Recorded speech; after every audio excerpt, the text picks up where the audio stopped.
On everyone. So far, the Russell Westbrook experiment in Los Angeles just hasn't worked. It's been really clunky. They haven't been able to figure it out. I mean, granted, they've only played the big three, have only played 16 full games total. So, I mean, it's hard to really experiment and see what works and what doesn't when not your whole squad is healthy constantly. But Russell Westbrook isn't the primary focus and reason for the Lakers' lack of success, although he has developed into the scapegoat, and he's been the one that has been sort of the focus on why the Lakers have been a disaster when he's pretty much done everything that is asked of him.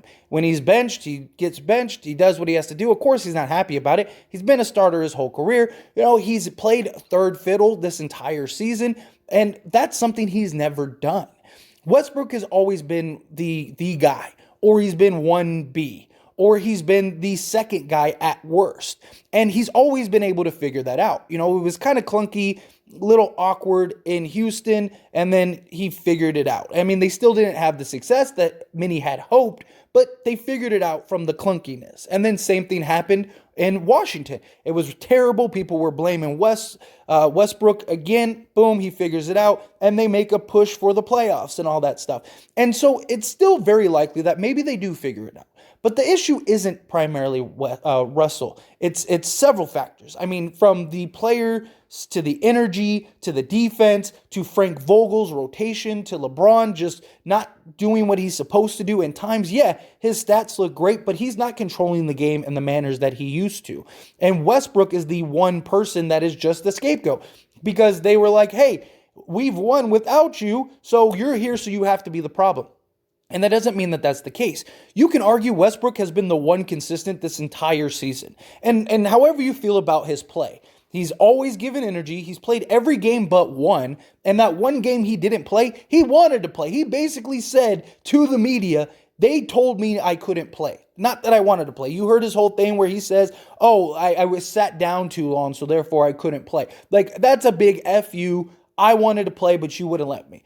The one thing Westbrook has always given you is the whole reason that they wanted him.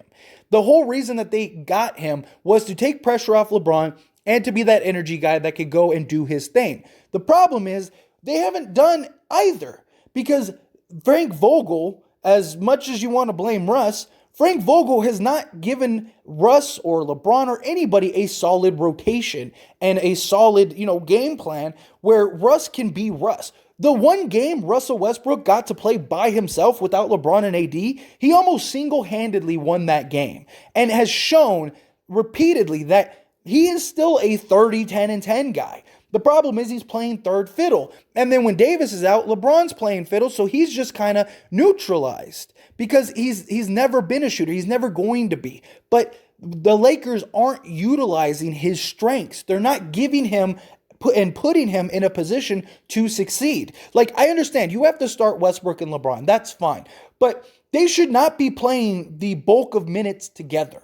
The whole point of you bringing Westbrook in was to take pressure and the ball out of LeBron's hands and let somebody else run the show so LeBron could get a rest. But when you have the two of them in the game at the same time, almost 90% of the game, that completely eliminates that possibility. I understand the beginning of the game and the end of the game, which you can now bench Russ in the end of the game because he's accepted that. I mean, he's not happy about it. Who would be? But he's accepted it. He's okay with that. So if Russ isn't doing what Russ needs to do, you just bench him and you close out the game with whoever you want to close out. But what should be happening when it comes to Westbrook and LeBron? They should almost never be on the court together. You should be having them start the game. They play, 5 minutes or whatever, and then immediately you're taking LeBron out, and it's the Westbrook show. Hey, and if I was Vogel, I'd be like, look, you have about 7 minutes of your own time. Go take over the game. I guarantee you he would. He's already shown it. He showed it and proved it in the single game that he played by himself. He showed that at any moment I can go and get you, 15, 20 points in a quarter. He completely took over the fourth quarter in a game that the Lakers shouldn't even have been competitive in. Yet he just said, I'm going to do this. I'm going to show that I still have something in the tank.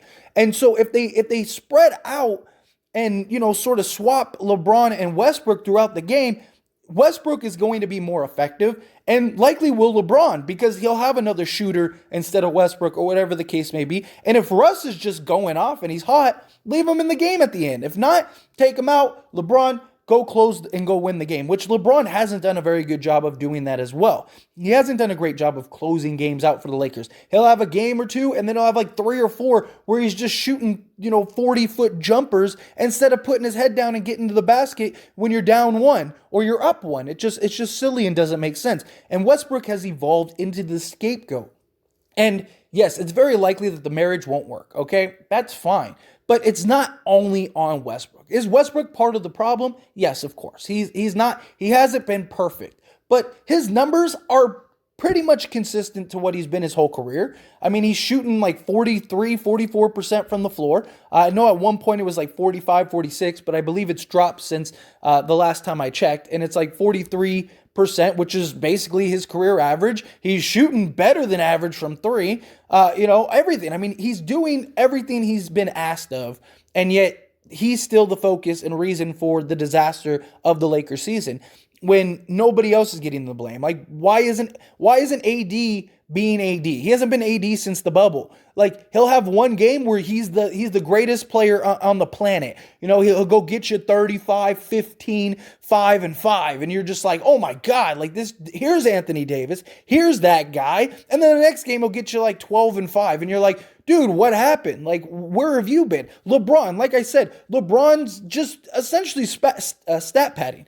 I mean, seriously, he's not controlling the games. He holds the ball till there's 2 seconds on the clock and then either passes it or shoots a 30-foot jumper. I mean, that's not basketball, man. Let's get some fluid offense. You're one of the greatest minds in the NBA has ever seen basketball-wise. Why are you doing losing plays? Why are you setting up plays that just aren't going to lead to any success? Like, swing the ball, move the ball, especially late in games. He has like 19 points and he's like, I need 2 threes in the next minute. So I'm just going to jack up 2 threes and hope they go in so I can get my 25. It's silly. Attack to go win the game, man. Like, the Clipper game is a great example. They're winning. That's your time. You're up 6 with like a minute and a half left in the game. Like, go win the game. But no. LeBron instead shoots a 40-foot jumper when you're up 3. They come down. All of a sudden, they score 2 straight baskets. You're losing by 1. LeBron again turns the ball over twice. Like,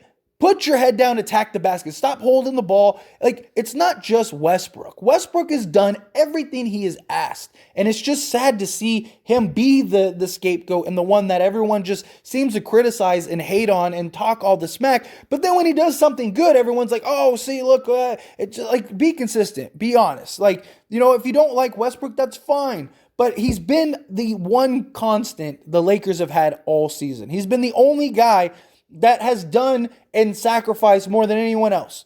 I mean, he's taken a backseat. He's played the third fiddle. He hasn't complained about that. When he gets benched, like I said, he's not happy about it. But yeah, that's what it is. You went and got Westbrook for a specific reason, and yet they haven't used that reason yet. LeBron and Westbrook play basically 3/4 of the game together. That shouldn't be happening. Russell Westbrook should be allowed to just have the green light for 20 minutes of the game.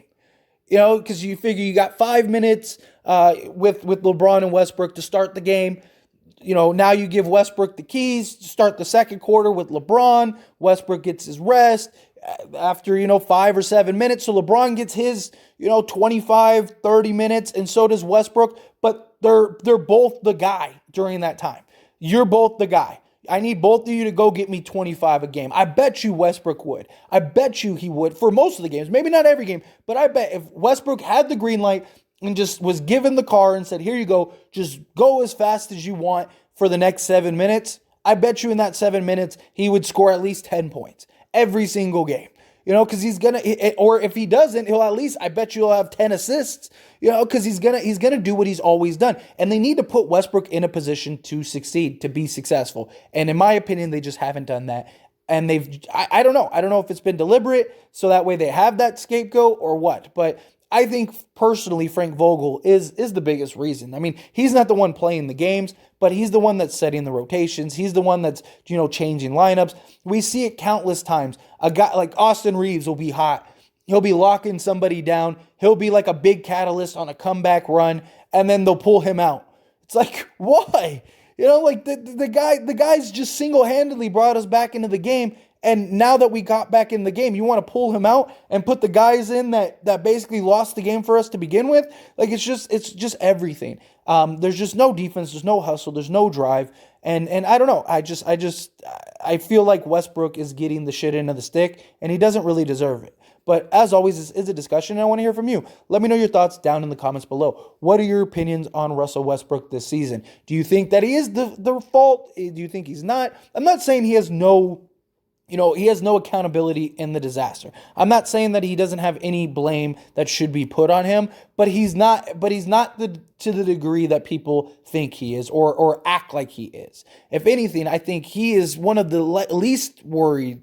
Like, he's the last person you need to worry about, honestly, And then the whole, like, oh, they should have gotten DeRozan or whatever, or they should have done. Well, that didn't happen. So, like, why are we talking about something that never happened and that may have happened? Yeah, they said for face, yeah, I would have loved to came to LA. That doesn't mean he actually would have. Until that actually happens, you're just talking in hypotheticals and what ifs. What we have right now is Russell Westbrook. What we have is a disaster season with a team on paper that should be just running through the league, and they're not. And it's not solely because of Westbrook. But anyway, let me know your thoughts down in the comments below. If you haven't liked this video, hit that like button. Helps me out a lot. Lets me know you enjoy these types of videos, and I truly appreciate it. If you're not subscribed to the channel, hit that subscribe button. Follow by the bell notification. Stay up to date with all things sports.